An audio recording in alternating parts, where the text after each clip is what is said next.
Yeah, and now it is time for Becoming Gift with Andrew Reinhart. Good morning, Andrew. Good morning, Pat, Dave, and Ron. Today I wanted to talk about progress and the Pareto Principle.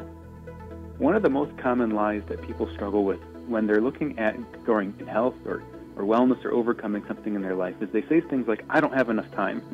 Right? I've got my family, I've got my job, I've got all these things to do, and they feel like they just don't have really their most limited and precious resource, their time, to overcome whatever they're struggling with. One of the greatest tools and realizations that I have realized in my journey was understanding this thing called the Pareto Principle. This principle came from as an Italian sociologist and economist named Vilfredo Pareto, who wrote at the beginning of the 20th century. And what he noticed was that in the Kingdom of Italy, 80% of the property was owned by 20% of the population.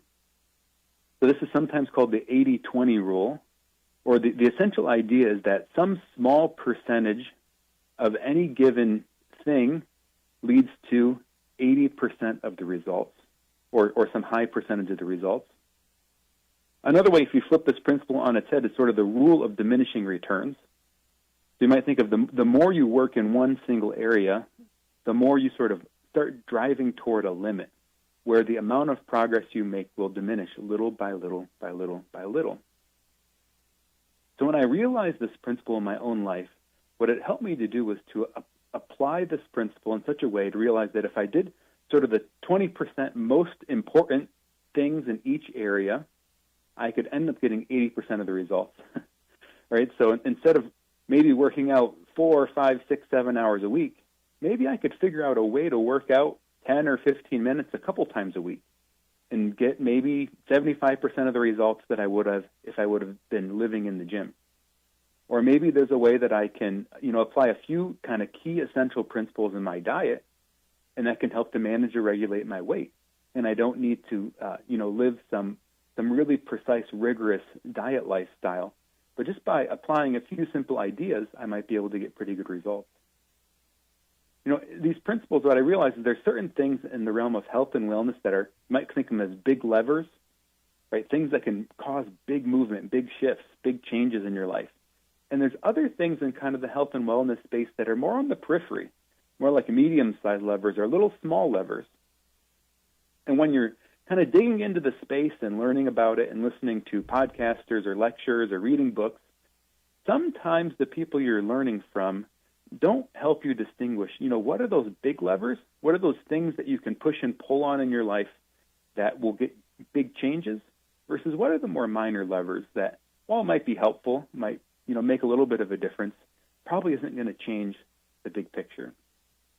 So here are the 4 big levers that I've discovered for myself and that I often share with other people.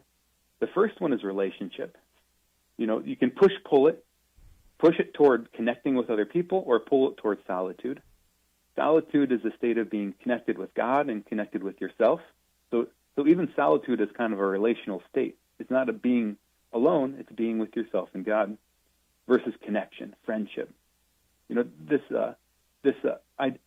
piece of relationship is really, I think, underappreciated in the health and wellness space. One of the things that's interesting is they've done a lot of research into, they call them blue zones.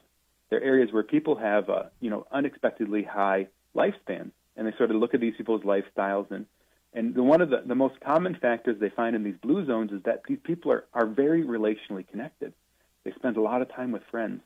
They're not in a rush just to do the next thing, but they maybe take a long dinner or live close to people they really care about. So our first big lever is relationship and connection. The second big lever is nourishment, eating and fasting. What we're eating and what we're fasting. Eating and fasting is probably the biggest factor that determines how heavy we are, how much we weigh.